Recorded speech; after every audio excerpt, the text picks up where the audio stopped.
Well, hello guys, welcome to episode 93 of Gottne IF. I am the Custard Prophet and we're back with FM20. Merry Christmas.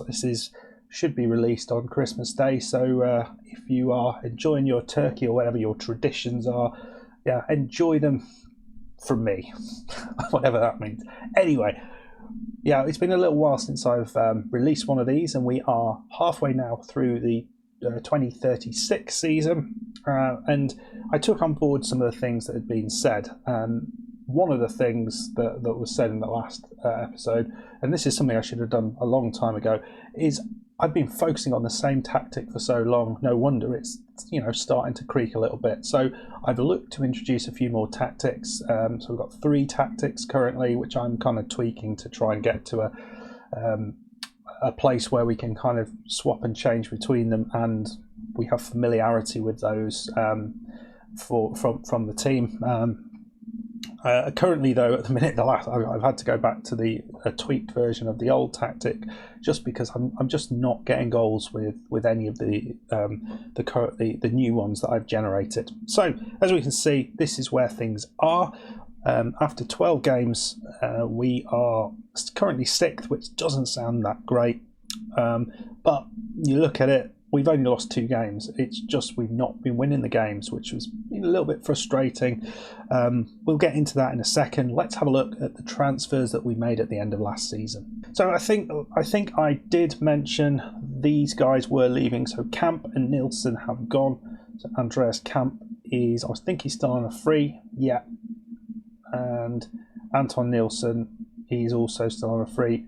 Jimmy Groning and Bjorndal also left, but they have retired, which is amazing. Well, I suppose Bjorndal, I'm not surprised. I'm not sure about Groning. I think he probably was a bit young to retire, but there we go. But we have made some transfers. Daniel Christiansen, he left on a free. He was a youngster, no real particular abilities. He had a fairly high determination, but he's gone to Boden's BK in the 2nd division, and he's playing a few games, so he's certainly not our level, and it was a fair thing to do. Benediktsson has left. We had a lot of goalkeepers on the books, and Benediktsson has left on loan for a season. He is playing at Helsingborg in the 1st division, so one division below. He's playing very well there, so that's great. Hopefully they decide to sign him up and extend his career. Daniel Johansson, still can't quite get him in the team. I think he looks good in my mind. I do like him, so hopefully next season he'll get to play a bit of football. He's gone to Fredrikstad in Norway. They're paying a fair bit for him, and he's doing all right. So he's had a lot of loan signings out to Norway, but hopefully next year we'll make the most of him. A few loans.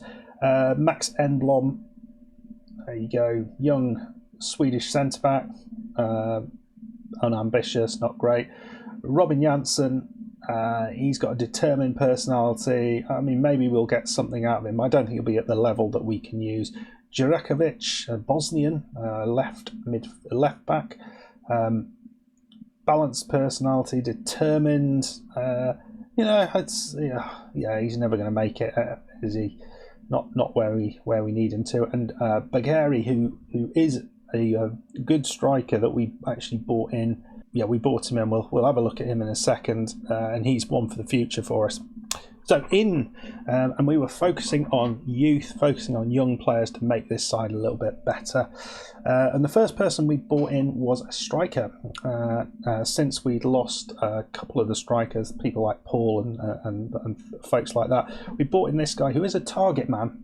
Physically, he looks excellent. You just look at this. Potential ability looks brilliant.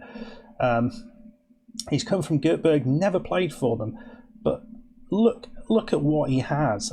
He's got finishing, dribbling, and he's got pace for a big man. He's a strong man. Huge jumping reach. His heading's not great, and we will have to work on that. But there is so much going for this guy. I'm really excited. And he's actually started off. He's only 20, but he started off well. 2 goals. It took him a little bit of time to get into the games, but 2 goals, 3 assists.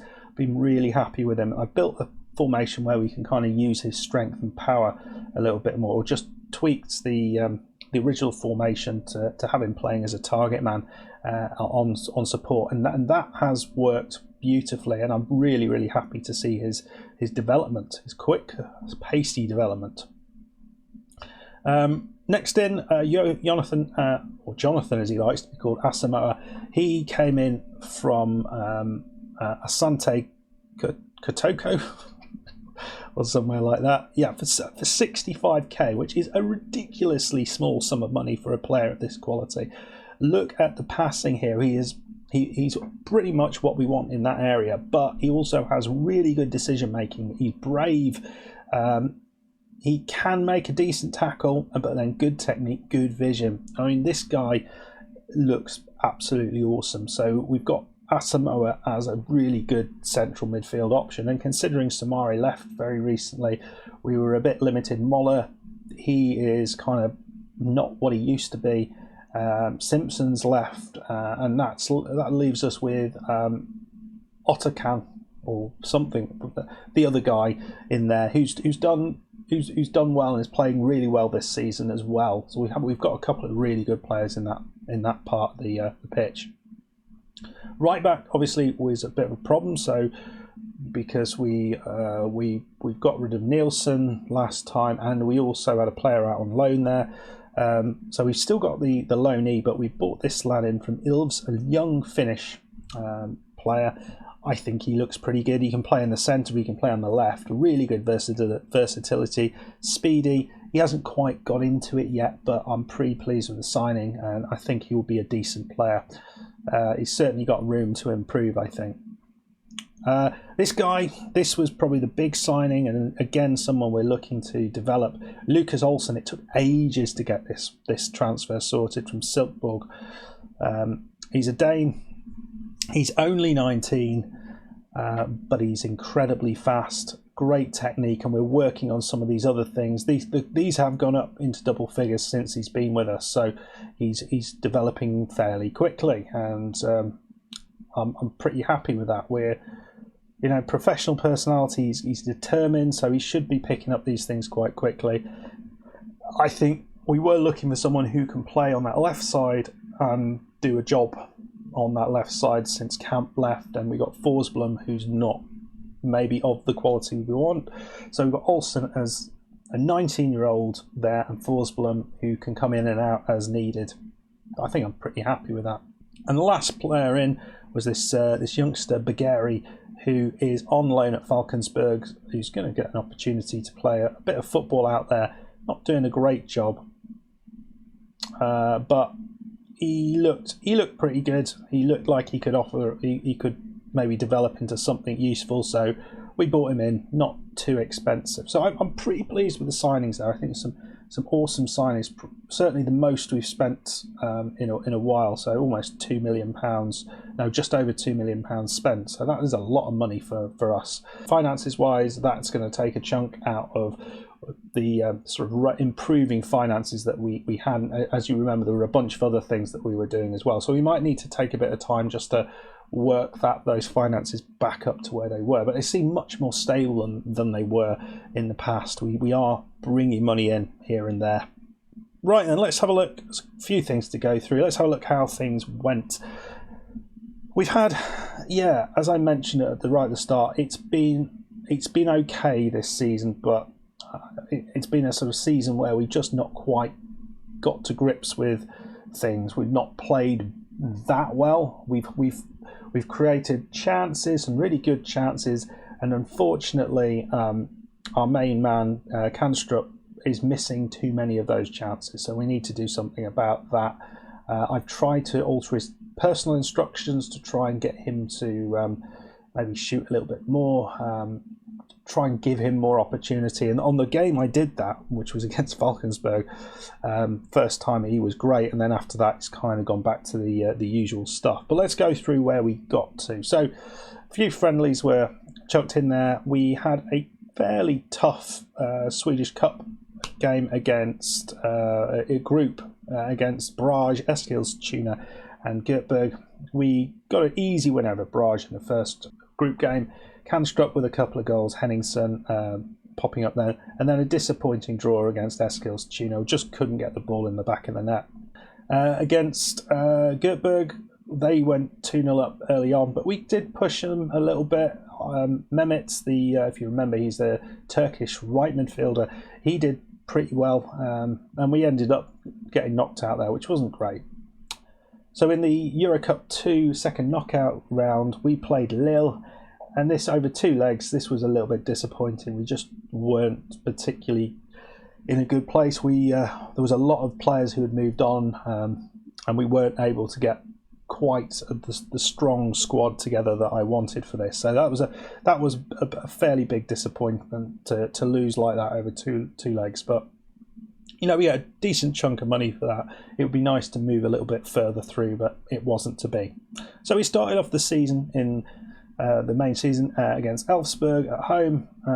Comfortable 2-1 victory. We were 2-0 up. Mehmet again with a goal, and Wennerstrom with a second goal, and they got one back, and it was a good win. It should have been more comfortable than it was, but looking at what we had in front of us, I thought, well, this is a decent run of fixtures. Maybe we can get a few wins on the trot and get a good start, but it wasn't to be.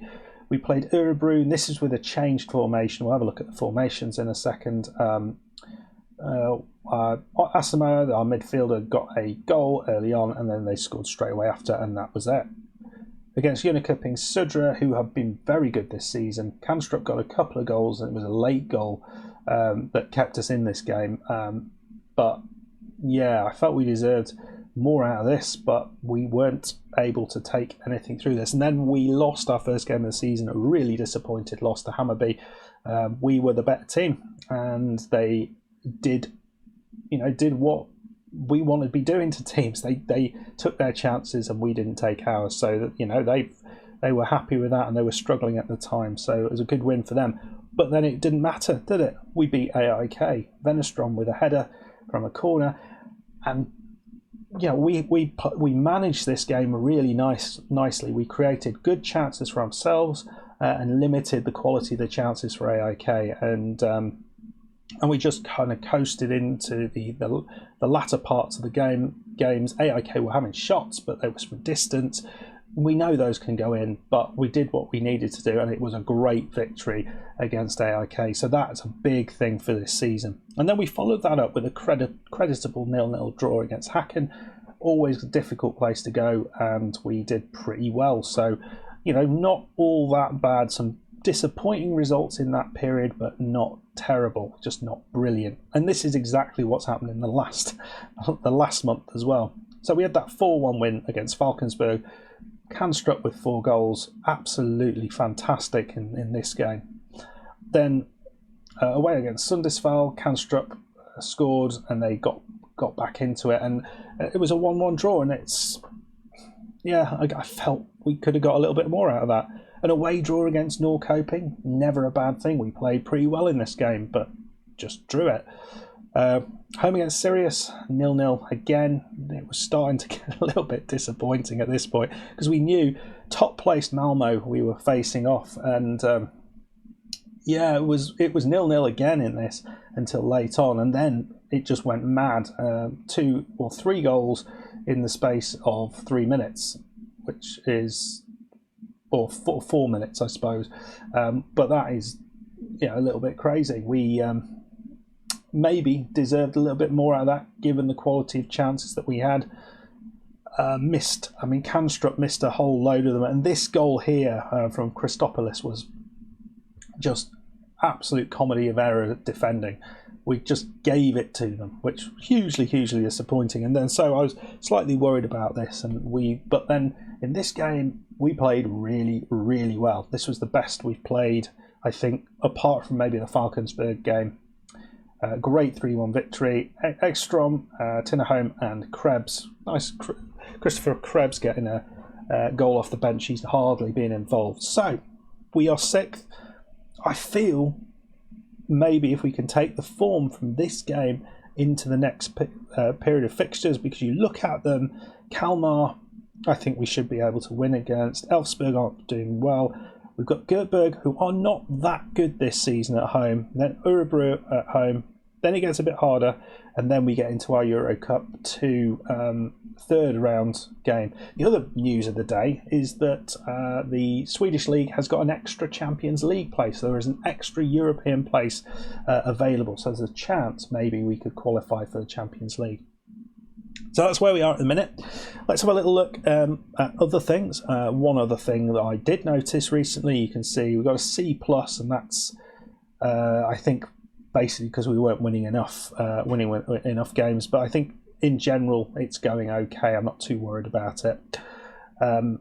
It's good that the club culture, we're hitting all those things.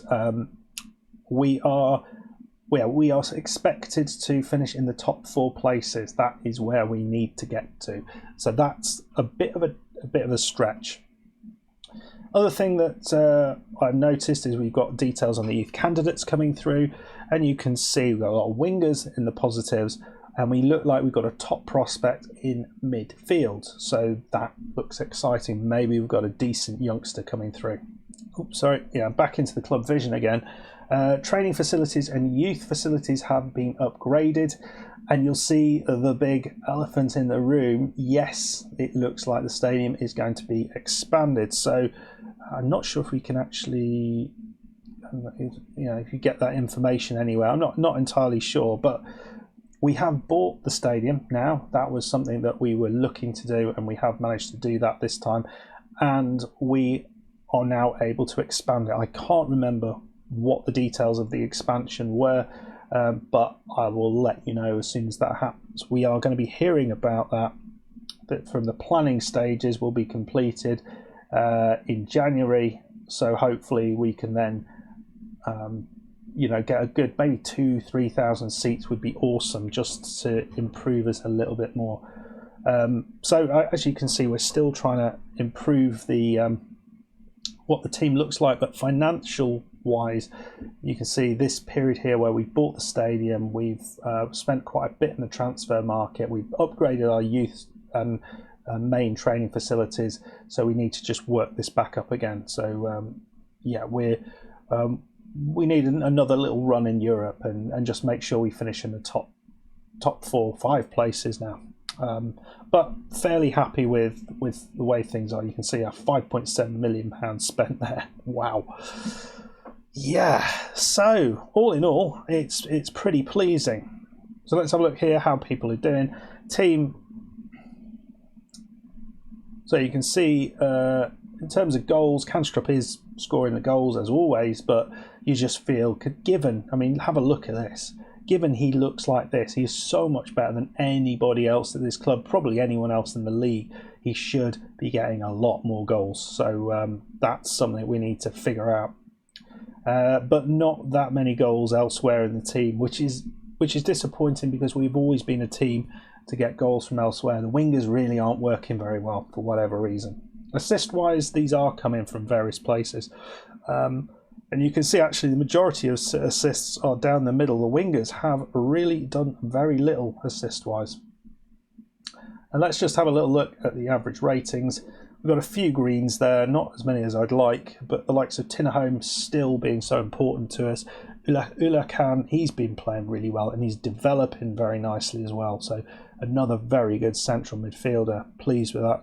And Asamoah, those two have been great. I've been trying to put a formation together that... you haven't done formations yet, and we'll have a look at those.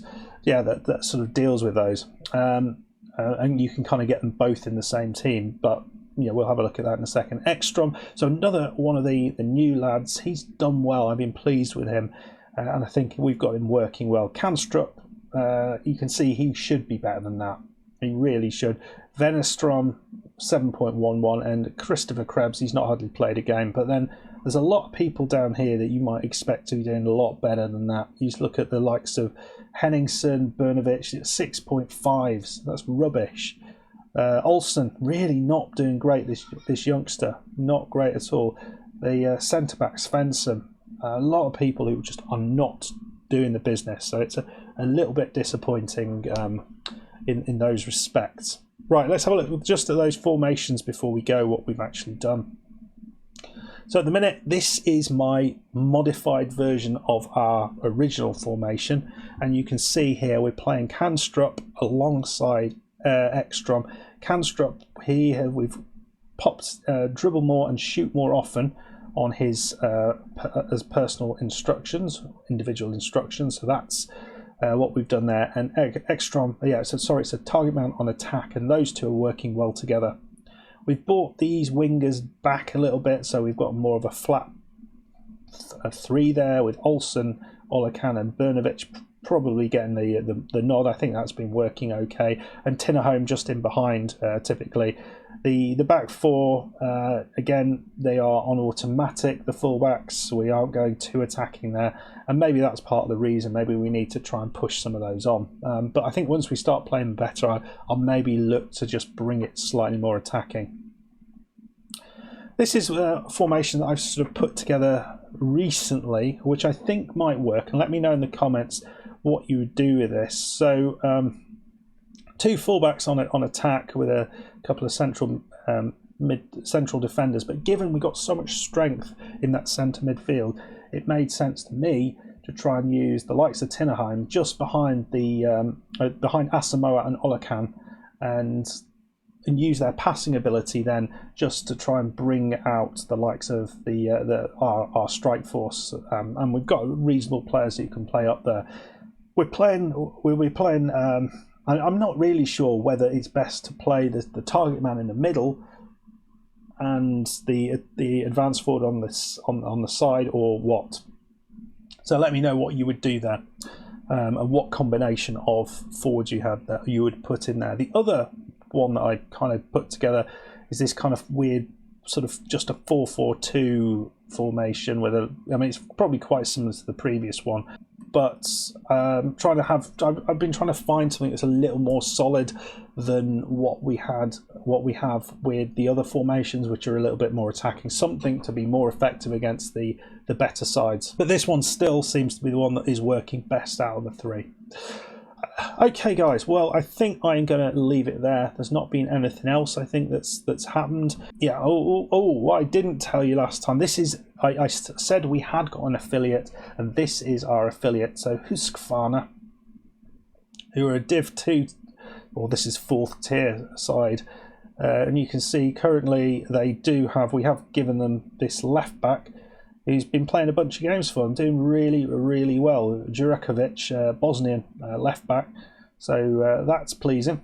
So we're making use of our affiliate clubs, or our affiliate club. And they've got a nice. I like that kit as well, both home and away. Very nice, very, very nice. Okay, guys, let me know what you think about all that in the comments. If you have some advice for some of those formations or whatever else, let me know what that might be. If you're enjoying the series, please hit that like button. Please subscribe if you are new. It's FM20 content, but it's a save that's been going on for almost a year now, and I'm determined to win the league or get sacked with Gottne. It's a lot of fun still to do. It was hard to actually get to this point. I was trying to find time with everything else going on around Christmas and stuff, but got there in the end. So I hope you enjoyed it, and I'll see you again very soon. Goodbye and happy Christmas.